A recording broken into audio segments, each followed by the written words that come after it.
Hi guys, welcome back to my channel. My name is Inyoma, and on this channel, The Simple Pharmacist, I do money, food, and reviews of products that I use. If you're new here, please consider subscribing to my channel. I release a video every Sunday.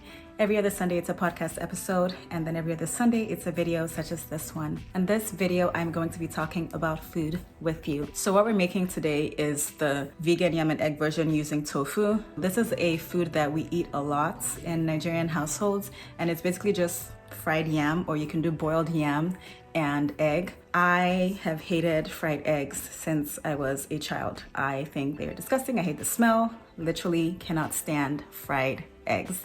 But everybody else in my family growing up loved them. When we moved to the States and I learned how to use tofu to make scrambled tofu instead of scrambled eggs, life changed. So now that's basically what I do. But I'm gonna make it the way that we grew up making it with just a few adjustments. I am using oil in this recipe, but you absolutely do not have to. I'm only using palm oil in this to show you a more traditional version. But when I cook this for myself, for the most part, I only use vegetable broth because I am trying to decrease the amount of oil in my diet because my skin doesn't really like it. I get little, white dots on my nose, and oil is an inflammatory substance, so overall, not exactly the healthiest thing for you. But you can omit oil in this recipe, or you can use it if you're not going oil-free. I promise you this recipe is delicious. You can make it as spicy as you want by adding even more pepper. You can add habanero peppers or Scotch bonnet, whatever you want to use, or you can take out the spice if you don't like spice and just not use peppers, which I can't imagine. I don't understand how people don't eat pepper.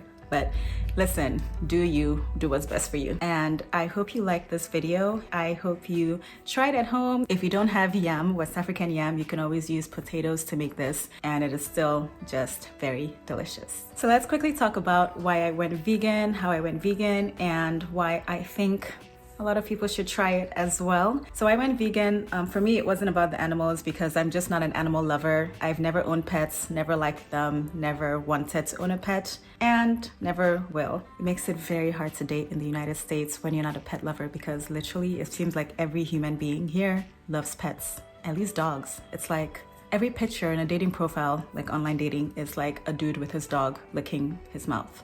I cannot do it. I just can't do it, Lord. Anyway, I digress. But I don't believe in killing animals for food if you do not have to, which we mostly don't have to in the United States and in most countries that are not dependent on animals for food. So I'm not a supporter of killing animals, but my primary reason for going vegan and plant-based was for the environment and for my health. So countless studies have shown that a whole foods plant-based diet is the only diet to actually reverse cardiovascular or heart disease, and it has reversed diabetes, all kinds of things. So it's very, very true that if you eat a whole foods plant-based diet, not a junk vegan diet, which is very possible to do with the loads of substitutions we have today, but a whole foods plant-based diet, you can keep yourself healthy for as long as possible by doing the things that are within your control, like eating well and drinking water and exercising. And then the environment. We are literally killing the planet and ourselves in the process by farming huge amounts of meat and dairy. It makes no sense. The Amazon is being burned down.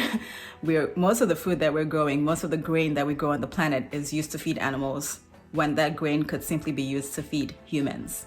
Make it make sense. So yeah, that's why I went vegan, was to do my part to decrease my carbon footprint. And it makes me feel good, it tastes delicious, and I don't have to worry that I'm killing animals in the process of satisfying my appetite. When I went vegan, I had already been vegetarian for about 10 years, and I've been vegan now for 5 years. So I know that my story is a little bit different from most people who have grown up eating meat and dairy their whole lives. Growing up in Nigeria, meat was more expensive, and our family was very, very poor, so we ate what was more affordable to us, which was vegetables and fruits and some fish. So I grew up eating fish, I grew up eating vegetables, I grew up eating fruits, did not grow up eating meat every day. We ate meat occasionally, maybe when we went to our aunt's house in Lagos for a holiday, or for Christmas when everybody was killing chickens and goats and all that stuff, or for weddings. But we never cooked meat consistently in our house. It was a primarily vegetables, fruits, and some fish in our, Niger soup, ofe and gari. We would put fish in our meals, but that was it. So I didn't grow up having a high affinity for meat in my taste buds. It was just fish and vegetables and fruits. Nigeria is also not huge on dairy, so I didn't grow up eating dairy like that. We would have ice cream occasionally, but didn't grow up eating dairy, so I didn't have a craving for cheese and all that. So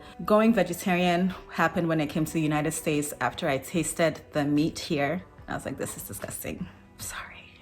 The meat here is just, it's terrible. And people know, honestly, like the only time I see chicken or something cooking and I'm like, oh, that looks good, is when it's being cooked on like a Nigerian YouTube channel and they're doing a recipe and I'm like, that looks delicious. Other than that, I'm like, no thanks.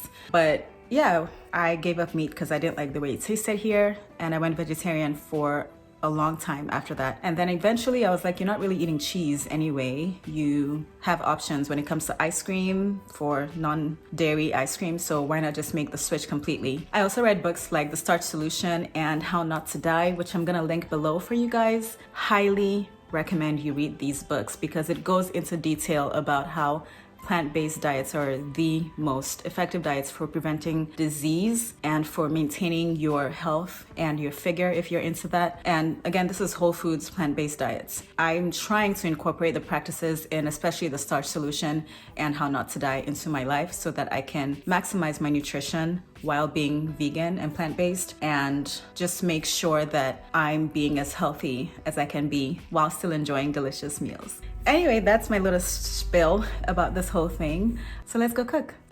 So first we have our white West African yam. Next we peel the yam. Next, thoroughly wash the yam. Try not to get the wet yam on your actual skin because it itches like crazy. Next, I slice the yam into medium-sized quarters, I guess. Hot water into the Instant Pot. Next, add the steamer basket. Next, add the sliced yam and cover it, and we're gonna steam it. I set it to steam for 13 minutes, but as you'll see later, this was not sufficient. So while that's steaming, I have 2 packets of tofu. I have 3 cloves of garlic, a part of a shallot, and half a red onion. Then I have 2 leaves of leeks, and you can see the spices that I have here. Sulphur salt is optional. That's only if you want it to taste like egg. And I also have some mushroom powder, and instead of mushroom powder, you can use, what's it called? Knorr cubes. But I'm just slicing the leeks. I sliced the onions and the garlic, and now I'm just draining the tofu.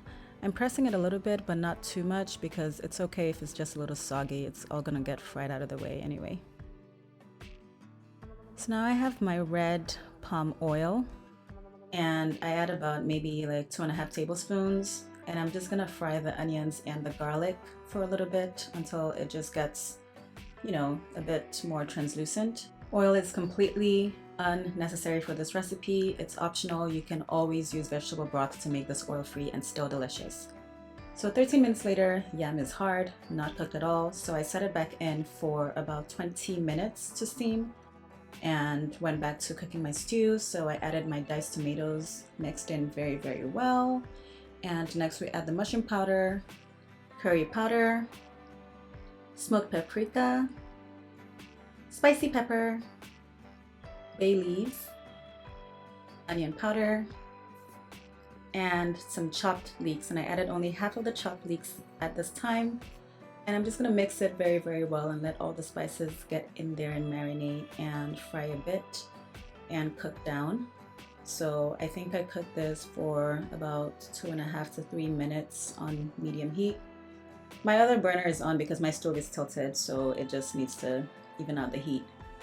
So 20 minutes later, the yam is perfectly cooked. When you stick a fork in it and it goes all the way through or breaks apart, it's perfectly cooked.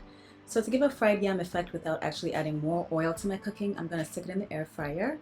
And I set it for 18 minutes in the air fryer at 390 degrees. However, 10 minutes would have been absolutely sufficient for this, just to make it a bit crisp on the outside, but also soft on the inside. So 10 minutes at 390 degrees in the air fryer is definitely all that you need. And my air fryer is dirty, sorry. At this stage, we add in our tofu. You can see it's still a little wet, but that doesn't matter. So this is 2 packets of tofu. I got this from Costco. It's like the firm tofu there. And I'm just breaking it into big chunks. I'm gonna use my spatula and break it into little chunks. And I'm gonna let that cook very, very well with the stew, mix it all in there, and let it marinate with all the spices and the tomatoes and get really nice and tasty. You can always taste at this point and add more spices if you need. And then I added the rest of the chopped leeks in, and I just let it cook down, and it cooked on medium heat for about 5 minutes, maybe 8 minutes at the most. But I kept tasting it, and I added a bit more mushroom powder because I needed a little bit more salt. And then it was done, and I took it off the heat. And here's how beautiful it looks plated. Here's the air fried yam. I think I fried it too long, but it was still tasty with the scrambled tofu and an avocado. So if you give this a try, please let me know how it goes. You can always use potatoes for this as well, but it is delicious. I'm gonna post more videos on cooking, and I hope you guys like them. Please like, share, and subscribe to my channel. And I hope to see you on my next video. Bye and God bless.